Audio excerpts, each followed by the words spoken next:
streets of Detroit are home to a life and death struggle. We gangsters, thugs, mobsters, don't give a f about life. I lost a leg to this, man. Detroit's gangs and the guns they wield threaten the lives of kids who spend every day growing up in fear of other kids. Hey, the young girl over here on the ground, she's been shot in her side. This is where we need it. This is where it came out. Coming in! Police, coming in! Police! Now, an elite police unit has been tasked with turning the tide in a war that's raged for decades. Once they see this, they tend to think twice. With aggressive tactics and unparalleled street smarts, they infiltrate a world of gangs, guns, and deadly consequences. You can't be perfect trying to control an imperfect world. Hands behind your back, don't mess it up. There's a whole lot of motherfuckers out here. The police, that's what we think of them. Don't let no guards down. We going in hot, we going in ready. Get out of here, Bang it, bang it. Let me see the goddamn hands. Let's get out, let's get out, let's get something.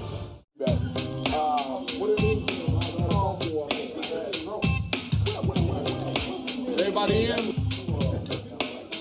I really need all of y'all. I really do. I need the whole gang unit. I mean, you guys have came in early and we try to hold you on the back end. I know we're working the mess out of you, but it is what it is. You know, don't come in thinking, okay, I'm gonna get an early Friday night a chance to go to the movie. You had to go to the movie on Saturday, matinee. So thank you for being very professional. Just keep up the good work. Let's be careful. Let's go. Come back to where y'all left, please, in one piece. Thank you.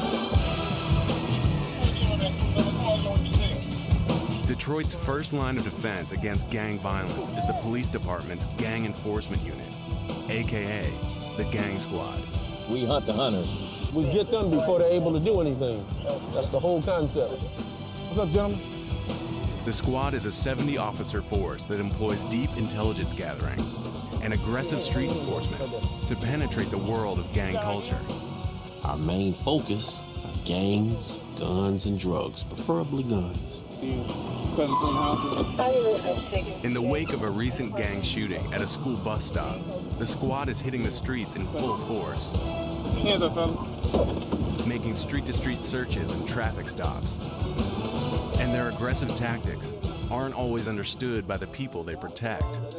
We get harassed 24/7 every day, though. Every day. And we ain't even do nothing. We get our civil rights violated in Detroit. This ain't the place to be, people. Stay in New York, New Jersey, Canada, Australia, wherever you at. Don't come to 313. If you get to that area code, you're doing something bad. They, for some reason, think we don't have nothing better to do than just ride around and mess with people until they're a victim. Every day is different. No day is the same. You'll hear people say we were on routine patrol. It's never routine. Put your hands, big fella. Put your hands up. Put your hands up. My man. At a gas station on Greenfield Road in northwest Detroit, officers Shooter, Pelly, and Hollywood stop a vehicle for what they suspect is an open intox violation, an open container of alcohol. Think about it. Cuff the driver. What they discover is a much deadlier brew. Going, heels out. Now, if you move and make any sudden move, your nose gonna be splattered all over your face. Glock 2340 cal. You definitely going. You're making them 25 round extended clip. Definitely going. The extended clip on the handgun suggests it's being carried for more than just personal protection. And this is how we avoided a shooting. You notice how long that magazine was. Today was a hit day. You don't carry no gun that small with a magazine that long unless you're gonna take somebody out. Backseat of the car is full. You might want to hold on. Gun a day is a life saved, just like an apple a day keeps the doctor away. That's my MO. Detroit is a city of approximately 900,000 citizens, with one of the highest per capita murder rates in the U.S. It has also been hit harder by the economic downturn than any other major American city, with a nearly 30% unemployment rate. Kids in Detroit are now at greater risk to gang violence than ever before, and the availability of guns has made it easy for hard times to turn tragic.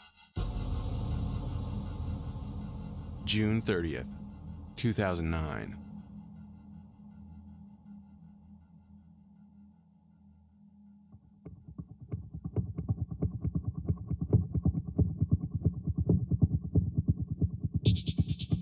Detroit 911. Yes, I'm right here at the gas station on Warren and Southfield. I got a young girl over here on the ground. She's been shot in her side or her stomach or something. Okay, no, don't move, baby, don't move. I couldn't really feel the bullets go in, but it's just everything feel numb, but at the same time you can feel a lot of pain. It hurts so bad, like pain you cannot control. She got shot in her abdomen and her arms. Okay, who else was she the only person shot? No, it's a whole group of people, kids. It's a whole bunch of kids. Okay. Baby, be still, don't move. 17-year-old Tiara Dickerson was just one of 7 teenagers hit by gunfire while waiting at a bus stop after school. It was just a lot of things going through my head. Like, I was thinking, like, I don't want to die, and I hope I make it, and what's going to happen. I hope the police hurry up and come. Chaos and confusion in the middle of the afternoon. At least 7 people shot, 5 of them summer school students at the Cody 9th Grade Academy in Detroit. At one point, the pain was so bad that I felt like I did want to die. But then I thought about my mom, my family, and everybody, so I decided to, try to stay strong. The attack sent all 7 victims to the hospital, 2 in critical condition, and it lit off a firestorm in the local press. This is a case that ought to be symbolic to all of us because there were so many kids who were victimized at one time in broad open daylight. The ruthless nature of the shooting and the young age of its victims suggests that this was a case for the gang squad. Detroit police quickly called on Sergeant Todd Eby to work with Gang Squad on the investigation. But some of the evidence that was at the scene were ballistics, firearms evidence, like spent casings. We had a videotape, a surveillance video from the gas station. Police now actively searching for that green van, and we're told surveillance cameras on the bank and the gas station at this intersection will help with this investigation. Those tapes are being reviewed right now. In a case with very little forensic evidence to work with, the security cams caught the entire incident in startling clarity. It's about 2:15 in the afternoon. It's sunny. This is the gas station parking lot. Just north of the gas station is Cody Academy, where the kids went to school. From the left, you'll see 2 individuals run towards the bus stop armed with guns firing. We know that they're semi-automatics. We know that one's a 9mm and one's a .40 caliber. When the shooting begins, you can see the crowd scatter. Most run westbound, a few run south towards Warren. And although you can't see everybody involved, you can clearly see 2 specific people that are hit. The whole incident takes 10 seconds, and there's probably about 15 shots that are fired during the course of that brief period of time. From the videotape and eyewitness accounts, Sergeant Eby quickly confirmed the incident was gang-related and that the motive was revenge. One of these people that was shot was a rival gang member, and the other 6 people that were shot were, for lack of a better term, collateral damage. Now, Sergeant Eby is teaming up with the Detroit Gang Squad to identify the shooters and hunt them down. We're headed to the gas station right now, and Officer who is a member of the gang squad, him and I are going to kind of reenact or reconstruct the crime scene. This man is an intelligence officer with the Gang Squad. Known for his sense of style, he goes by the code name GQ. To protect his identity, GQ's real name will not be revealed. So it started over by this daycare. The 2 daycare workers saw them get dropped off. They knew something was suspicious. They came back right here, took off their T-shirts, wrapped them around their face, and then made a beeline towards that bus stop. Do you think that they were targeting just one person? We're pretty confident in saying that 6 of the people were unintended targets. The only thing they were guilty of doing that day was going to school and waiting at a bus stop. You know? What can Gang Squad do? You guys need to do what you normally do in these situations where you increase enforcement among the gang members, and you know, at some point, somebody is going to tell us who did this. I don't believe for a minute that there's all these people out here at that time of day, and these gang members don't know what happened or who did it. But clearly, people know. And I think you guys do a good job of, you know, putting pressure where pressure needs to be placed, and I think that's what needs to be done here. As one of Gang Squad's intelligence men, GQ's mission is to work the streets for inside information on the bus stop shooting. That means cultivating sources and keeping his identity as a cop low-key. Sometimes even working undercover. What it is that you going out here and you mingling with the people in society every day, and to gather information to curtail crime. Gathering intel from gang sources is an investigative skill few officers have. GQ's ability to get people on the street to trust him comes from a lifetime of experience. Being raised and born on the west side of the city of Detroit, I know what it feels like to not have enough food. I know what it feels like to have my lights and gas shut off. I know what it feels like to have parents who are on drugs. One thing is just your attire and then the way that you talk, and then you got to know exactly where you are. You know, you're trying to get information from the west side of Detroit. You know that the west siders, they look a certain way, they dress a certain way, because perception means a whole lot. I've got maybe 50 or 60 sources out here, you know, so my reputation kind of speaks for itself. To GQ, sources are everything. But in neighborhoods like West Detroit, talking to the police can get you killed. GQ needs to find people vulnerable enough to spill what they know. We're going into the Southwest District, and we're going to gather some gang intel. They're just guys that have been arrested in the precinct for various crimes, and based on their crimes, we're going to ask some general questions and see exactly what we can come up with. The best source of information on a Detroit gang is often a member of a rival gang. Today, GQ is talking to young men who have just been arrested and who are likely to have gang ties. How you doing, man? You all right? If GQ can get them to open up, it could lead them one step closer to the bus stop shooters. How old are you? 18. 18? They call me GQ on the street. What do they call you? I don't have it. They just call me just Have you called your mom? Okay. What are they claiming that you had? Marijuana. How much? 4 bags. Oh, 4 bags? They brought you in here on some BS like that? Okay. That can be worked out. By appearing sympathetic, GQ uses his personality to earn trust. And trust can lead to truth. How many people are pretty much in the clique? I just hang around like 7 people, basically. Do you think that any of those guys would be willing to take a bullet for you? Big T. Big T? He in jail, no. He's locked up for what? Stealing cars. Stealing cars? Yeah. Who else? My friend Buck. Buck? Yeah. Okay. I'm gonna take you back and have...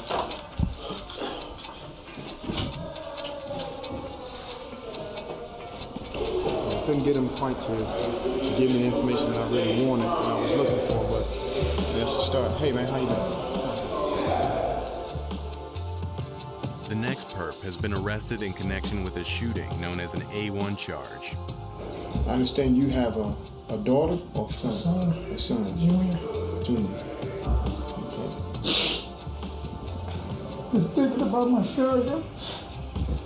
I know, man. Me, like I'm saying, I ain't just saying like no gang type. We ain't on no gang type stuff. We What is it? We family. He's in here on an A1 charge, and I know he just pretty much lied through his teeth. Like I'm saying, like friends is really closer than your family to people now. Cause like I said earlier, people don't got family like that. They family deny them to the left.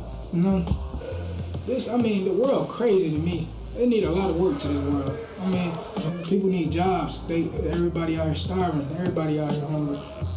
I miss my family. I've been in here for 2 days. I miss my daughter. I just want to get out of here. You know, oftentimes they tell you anything. I'm supposed to be here. I'm not that person.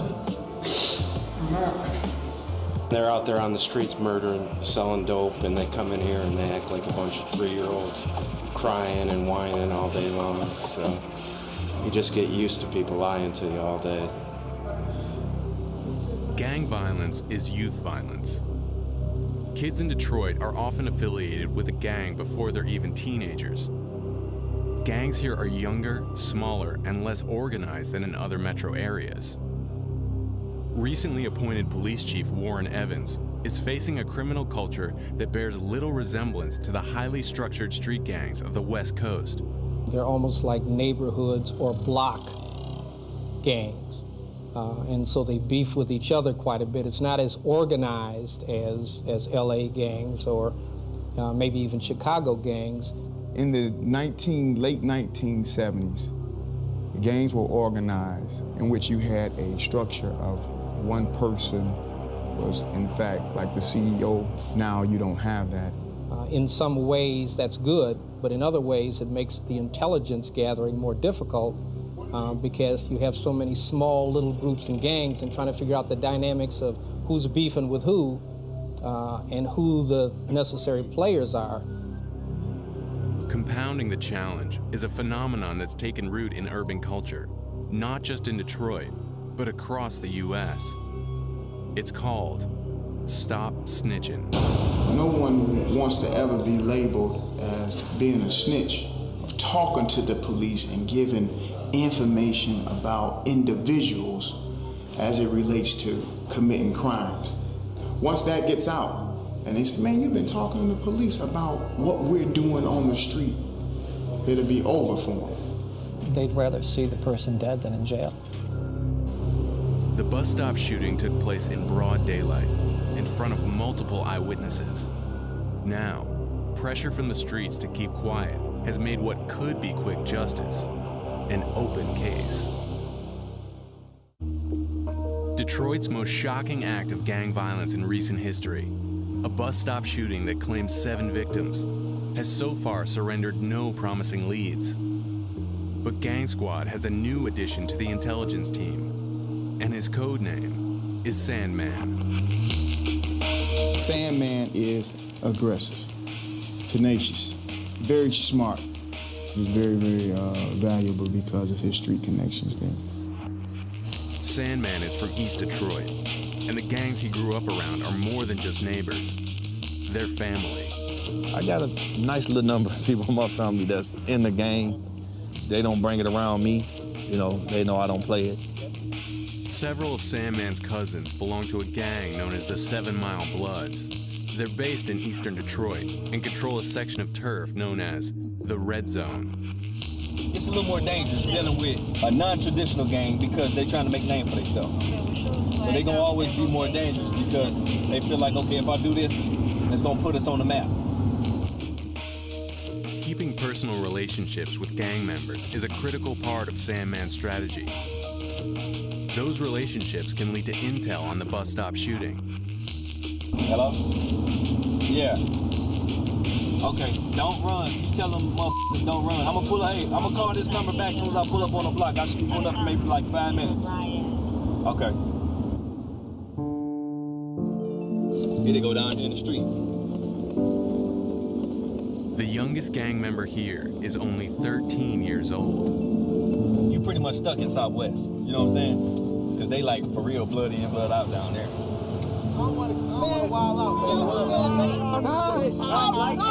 Gangsters, thugs, monsters, don't give a about life. I lost a leg to this, man. Hey, look around. Do this. Ain't no running from it. Everybody's 7 Mile Blood. Yeah, family over here. No outsiders, like I've been saying, man. Don't trust them, man. The police, that's what we think of. Prison ain't shit. You talking about? Y'all know what it is. 7 Mile Blood Gang. Run this man. Just telling y'all about it. Telling y'all about it, man. Free hop. Cool life. This is shooting, man. This is shooting. Dog it. Living in the city of Detroit, it's so easy to get caught up in peer pressure and what other people actually think about you. Nobody want to be considered to be soft. You know, my father was a very good disciplinarian. I think if it had not been for him, I probably would have, succumbed to the streets. Most of my friends, they didn't make it. And, sometimes you have to think that some kids in these neighborhoods, they never get a chance to get out of the neighborhood. It's just getting, worse each year. And everybody has a mind of their own. So if somebody feel like they want to be in a gang and go kill somebody to get recognized, that's what they're going to do, no matter who tries to stop. See murder, bitch. Bang, bang. It's real. If you ask them, what do you plan on accomplish out of the game? They don't know. A lot of them don't. And that's the crazy part about it. A lot of them don't even know. And I wonder how many, if you ask them, like, so did you grow up in this neighborhood, that's going to honestly tell the truth? They ain't even renting over here, let alone own something over here. They broke, they ain't got no money. If I'm gonna be in the gang, it's gonna be for a purpose. We finna get rich. You know what I'm saying? It's gonna be the millionaire club or something. It's not finna be no just to fight. That's crazy.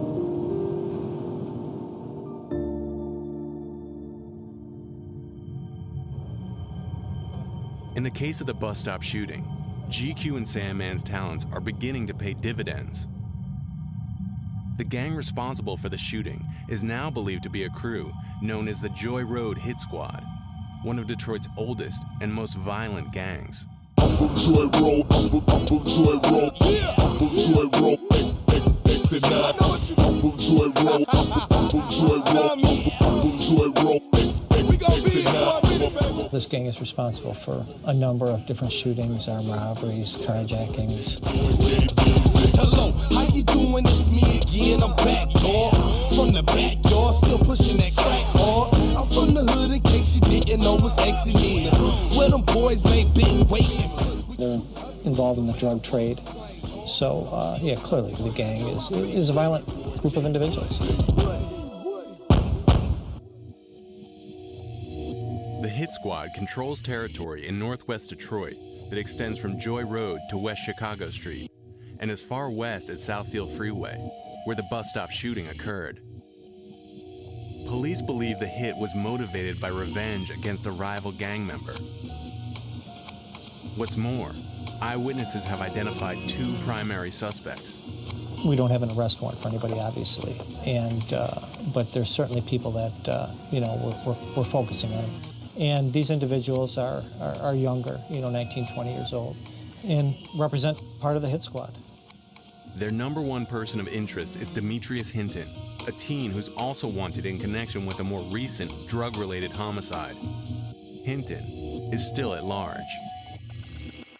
Now, it's up to GQ and Sandman to locate the suspects before the trail runs cold. Yeah, at 5 o'clock. Okay.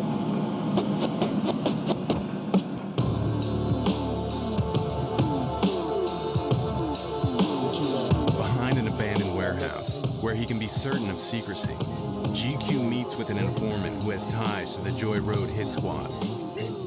GQ's line of questioning is simple. Where is Demetrius Hinton? The motherfucker is public enemy #1 in Detroit as far as we're concerned. The shooters are. And we're not gonna let up until we turn over every rock to find the guy. Where do you think that he would go? Where would a 15, 16-year-old go? Somewhere with some family. It had to be somewhere with some family. Wyoming. The source delivers and gives GQ the latest intel on the Hit Squad and the whereabouts of their prime suspect. From meetups like this one, Gang Squad is able to come up with a location on Demetrius Hinton. Demetrius Hinton, we just found out he's been in Minnesota for the last 4 days. So he's down there rolling, selling dope. Source don't know exactly where in Minnesota, but apparently that the kid used to roll for the source. So, any other units know about this source? No, I just got it today in the last 30 minutes. He is aware that we're looking for him. I don't even think so. I don't even think he knows. That's why he says I do have his associates here. This is his right-hand man. They're not involved, right? Not involved, but they part of the hit Probably squad, know. so. Oh, yeah. Do a full workup on each and every one of them, meaning we know all of their associates and also family members, girlfriends, and stuff like that, just in case, you know, they try to get in touch with each other, which is probably going to happen. That's right. And That's right. It's a waiting game. And as soon as the suspects surface, the squad will be ready to strike.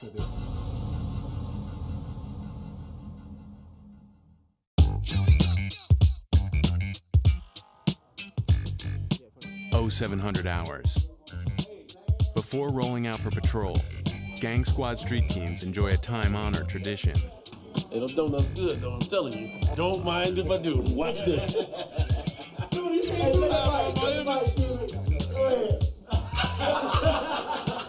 This is how we uphold our image. I'm gonna uphold it today. Donuts good, aren't they? Delicious, number one. Today, Officers Shooter and Pelly are on school patrol, part of Detroit's effort to combat gang crime at the source. In Detroit, gang affiliation starts young, as early as 9 years old. And the schools themselves are a gathering place for multiple and sometimes warring gangs. Maintaining high visibility in the schools is now a police priority. We're basically the parents. I have to get them in line, let them know I'm in charge, something a parent should do, and at the same time, arrest them if necessary, and if I can, send them home, and once they go home, we don't know what they face. After school, kids often make their way home through rival gang territory. A high-risk time for shootings. This is when Gang Squad does most of its patrolling. How you doing, big fella? Come here for a minute. We're sort of doing two things at once. One, we're trying to look out for the kids and make sure they all get out, make it home safely and everything. But at the same time, we're hunting.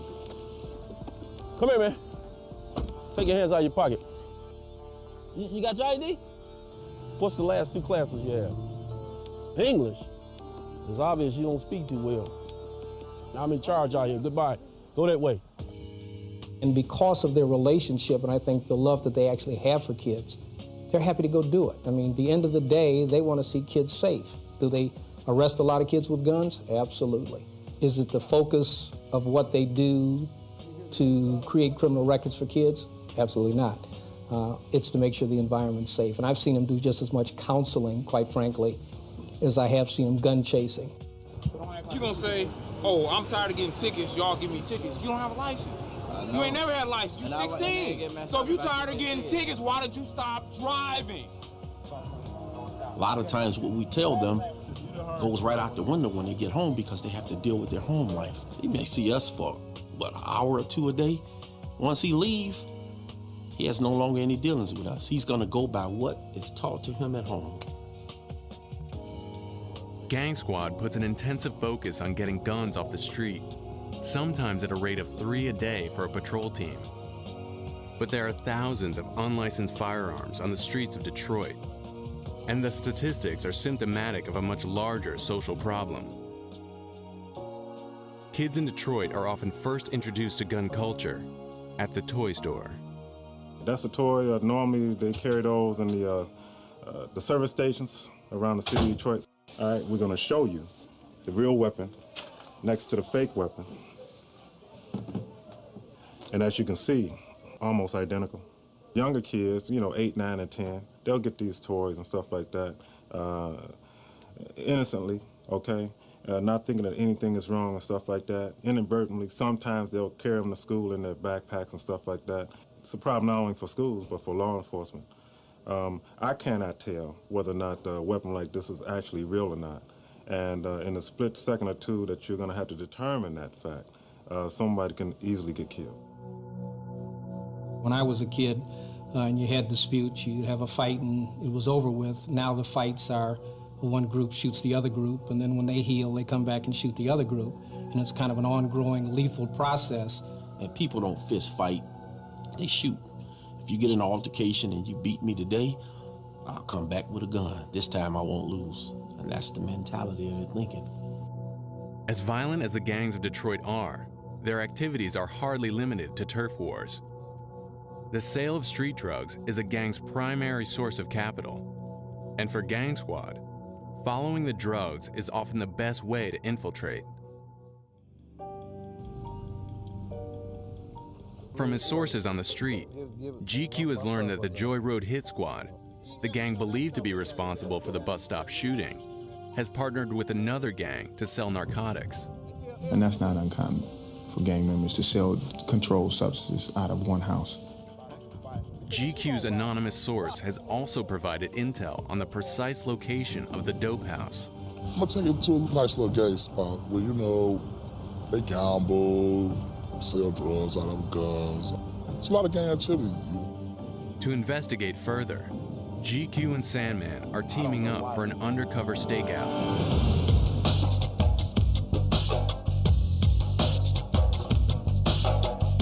In civilian clothes, they're on their way to the territory of a gang known as BCB. GQ leads the way and Sandman follows behind in an unmarked van with our camera crew. Going into the area of BCB, which stands for Burgess, Chapel, and Bentley. There's a little gang that's right up here. The way this truck's on, we might not go far. I'm a little rough and rugged around the edges. I understand that you have to have guidelines to keep certain people in order, but you can't be perfect trying to control an imperfect world, you know what I'm saying? But it's a whole lot of motherfuckers out here. You know, that's how you get their attention. The guy that you trying to restrain, he trying to knock your head off. So at some point, you can no longer just keep trying to restrain him. You might have to knock his head off to restrain him. And that's what a lot of the citizens don't understand. And the citizens that do complain a lot, they wouldn't even come out here and do this job if you paid them twice what I get paid. Okay, two. Okay. We're gonna go around here and see what they got going on right here. Can you see these guys right here? I don't believe he put me right here at the damn door. But, gee, I don't believe you put me this close, man. I'm like, I might as well go on that porch with him. GQ and Sandman are now parked directly in front of a multi-gang stronghold. Being identified as cops could put an end to their investigation and possibly turn deadly. For the rest of the operation, our cameras will stay concealed in the rear of the undercover van. Now let's see what this clown does. Look like a marijuana smoker, you think? You see his left hand? See how it's clenched? Like you got some money rolled up in it. See what he does. Yep. Gotta go give me a bag of weed. You see, you can always tell about the buyers. There's dope house protocol. You want to have your money in hand, ready. They might try to shut down, you know what I'm saying? A van just pull up, ain't nobody get out, so I'm gonna go act like I'm being interested in the house.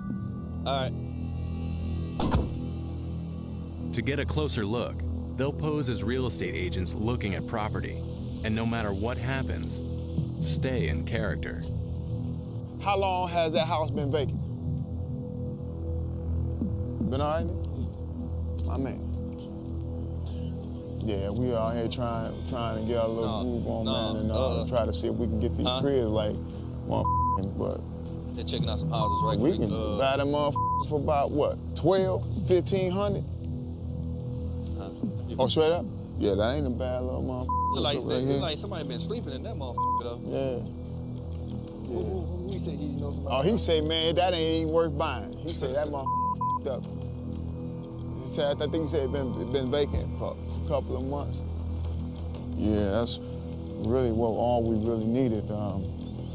He smelled like the reek with marijuana. That's really all we need to get a warrant. While casing the dope house, GQ is approached by a young man in the street, wanting to know why they're there. And it turns out to be a breakthrough connection. They were watching me, and they wanted to get a closer look to see who exactly we were. And just by chance, the guy, I recognized him being in one of the photos associated with the suspect in the bus stop shooting.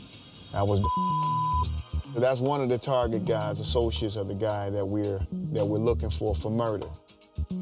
GQ and Sandman could take the suspect in for questioning, but that would blow their cover and alert the gang that they're being watched.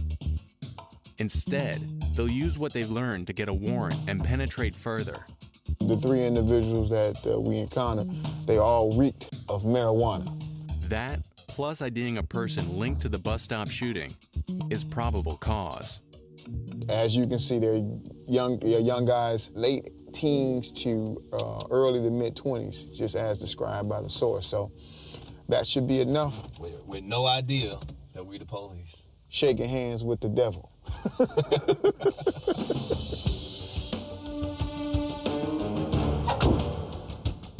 I got enough probable cause to get a warrant. We have 48 hours to execute it. Officer for Detroit Police Department Gang Squad Unit, I have a probable cause search warrant. I don't like to wait to execute a search warrant. So many things can happen within a 48-hour time frame. The probability of the drugs not being there, that's likely. So once I get the information, I really want to run with it.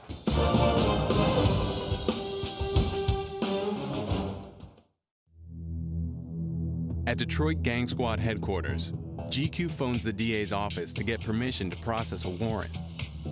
After getting the all clear, he types up a summary of his probable cause and takes the paperwork directly to a magistrate for signing. Hey, how you doing, Steve? Morning. Hey, listen, we got a source that has some real good information about a certain address. We did some surveillance yesterday, met the target seller. Also, there could be an individual that's wanted for murder and 8 counts of attempt murder related to that bus stop incident earlier this year. I need to see it in writing. If it's not in writing, it doesn't exist. I got it approved to the assistant prosecutor this morning over the phone. Swear from the contents of the affidavit to support the warrant? I do.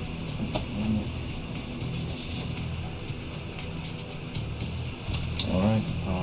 You guys be safe. We appreciate you. Take care, Jay.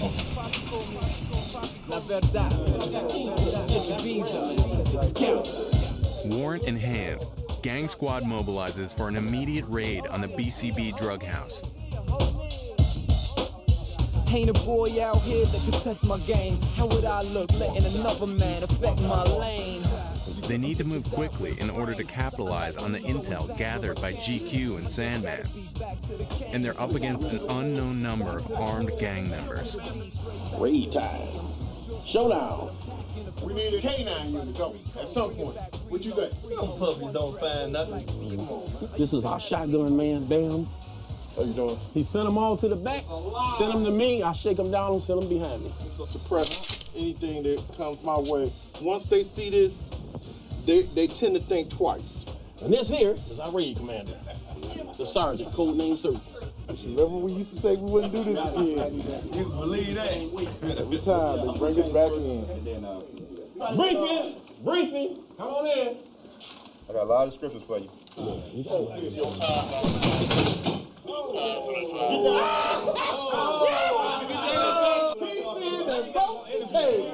Hey, 400 gangster, look at that. Bust that sucker into. It was weak. You tore your pants. Hey, you look like a gingerbread cookie.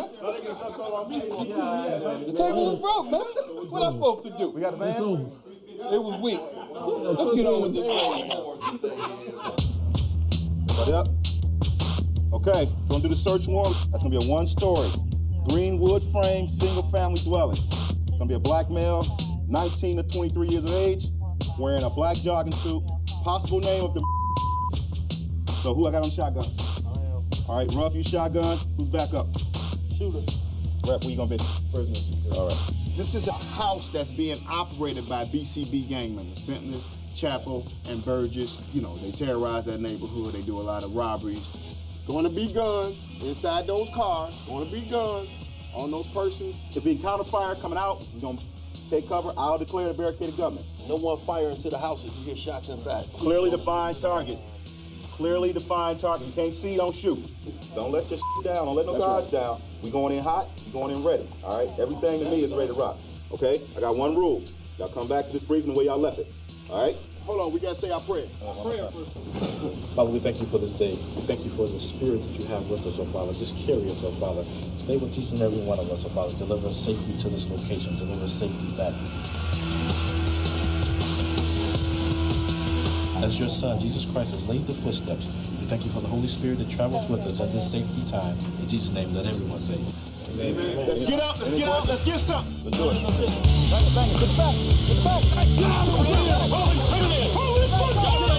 Look, I got 2 herniated discs. I can't. Man, get your ass on the damn car. Quit playing. Herniated discs my ass. Yeah, we got the cars. Here.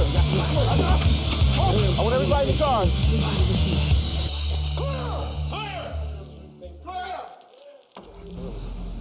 The squad takes the house with military precision and cuffs everyone found on or near the property.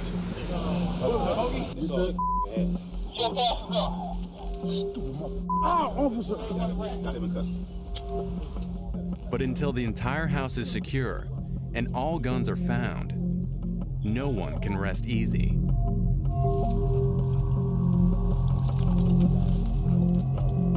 There's multiple people inside that house. We found marijuana. It was constituted a felony, possession with intent to deliver. We found a parole violator, as well as confiscated a few $1,000s. More important than a drug bust, Gang Squad may have apprehended a familiar face. This man matches the mugshot of Demetrius Hinton, the primary person of interest in the bus stop shooting case. What up, Edge? Hey, we think we might have this Hinton cat in custody. We trying to match him up against the pictures. He look like him, but we still want to make sure. Look exactly like him. Yeah, we want to be sure though. Yep. But we're hoping that he may be the person involved in the shooting. That's what we're hoping. If it's not him, he's a hell of a twin brother. Yeah, he got a heck of a twin. Detroit's Gang Squad may have just cracked the bus stop shooting case, but they'll need to check fingerprints to determine if they've collared the right man, and it will take forensics to link him to the crime. The suspect is also wanted for a more recent shooting, a homicide in which Detroit police recovered a 9mm handgun. Proving a match between that gun and shell casings recovered from the bus stop shooting will take the case to the next level. We're trying to draw comparisons between the gun and the casings. The gun that was used in the homicide, obviously, and the casings that were left at the scene. Detroit's own ballistics lab was recently shuttered after too many errors were found in its exam results. So it's at the state crime lab that both gun and shell casings undergo rigorous testing to determine a match. So in this case, we were asked to look at several 9mm fired cartridge cases, and we were given a Glock 9mm pistol. In this case, we would take test shots from the pistol and make our comparisons to the evidence found at the scene. First, the Glock 9mm is fired into a sealed, water-filled test tank. It's a neutral environment that ensures any markings on the bullets or shell casings are from the gun itself. Then, the test rounds can be compared to shell casings recovered from the bus stop using a comparison microscope. When fired, every gun leaves a unique signature on both bullet and casing. These striations are as individual as fingerprints and can be used to determine a certifiable match between guns and the crimes they're used to commit. If the shells found at the bus stop match the gun used in Demetrius Hinton's other alleged homicide, it's strong evidence linking Hinton to the bus stop shooting. But lab results can take days to process, and Gang Squad will have to wait for the outcome to know if they've got the right man. And they aren't the only ones hoping for justice. You just got home from school, Ugly? Yeah. What y'all do at school today? I did some math and science. You ain't learned nothing? She'll never do nothing. For 17-year-old Tiara Dickerson, the bus stop shooting isn't a newspaper headline or a case to solve. It's a reality she and her family struggle to overcome every day. My first surgery was in my arm. It's a metal pin and screws down here to keep it together, and it's gonna be there forever. They had to repair about 7 different things in my stomach. My intestines, I know that they had to put back together. I was there when it happened. It was crazy. Yeah. It was real sad, yeah. She was just laying there so little and just almost lifeless. A lot of things that I knew always could happen, I never thought it could happen to me. It helped me realize that it can happen to anybody, no matter who you are, how old you are, or where you are. It can happen to anybody at any time. Now I really don't like to be alone. I don't like the dark, and I don't like to be around as many people that I don't know. And I really don't like to stand at a bus stop anymore. You know, you think about your own family, and you think about how a kid who could, you know, be doing the right thing, going to school, and just standing by a bus stop, ends up with the inability to ever have children, and, you know, wear a colostomy bag the rest of their life. You know, and, you know, the worst thing they ever did that day was get out of bed and go to school. Tiara is nearing a full recovery. But there are thousands of kids in Detroit who aren't so lucky. What are some of your dreams? So my dreams? To get better. I want to, hopefully I heal up all the way and then graduate high school and go to college, maybe in Florida, or stay here and go to college and become a lawyer, or I'll become a counselor and work with kids. We prayed real hard and it worked, so I'm glad she okay. I don't be messing with y'all. Unless y'all up here making noise.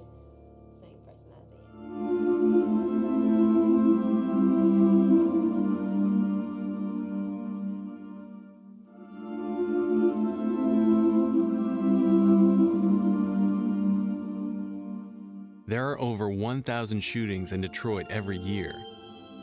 But the sheer volume of police work doesn't prevent Gang Squad from taking their work personally, or mask the disappointment that can come with bad news. Lab results are in, and the Glock 9mm does not match the shell casings found at the bus stop. And that's not all. The fingerprints of the man in custody don't match those of Demetrius Hinton, the prime suspect. Fingerprints never lie. But hey, you know, we had to dust ourselves off and get right back out, right back on it. And we're doing it very tenaciously, aggressively, trying to find it. And we will find it. It does make it more difficult. It gives you more motivation. You know, sometimes, you know, when the caseload gets so extreme, this gives you that extra push, that extra hour. When you were going to go home at, you know, 7 o'clock, you decide to go home at 8 o'clock. You know, it gives you more fuel to get these people off the street and to hold them accountable for what they did. We're definitely working on this night and day. My phone never stops ringing. And I treat each incident as if it was somebody in my family, you know, and I think that's what drives me.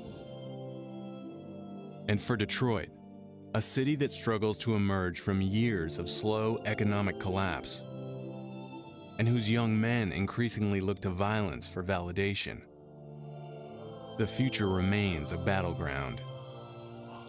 I can't even say I made a dent. You can't control guns. You can't control what comes into the city, how people get weapons. You can only control a little bit at a time, what you can do with the time you're out there. I think my future is very, very promising, you know. As long as God keeps me healthy. This is a job that I think I've been destined to do. 23 years on the department, and I'm still not burned out. I'm just beginning. Loving every second of the day. Making that difference with this, not these. Gang Squad for life. Yeah, I like that.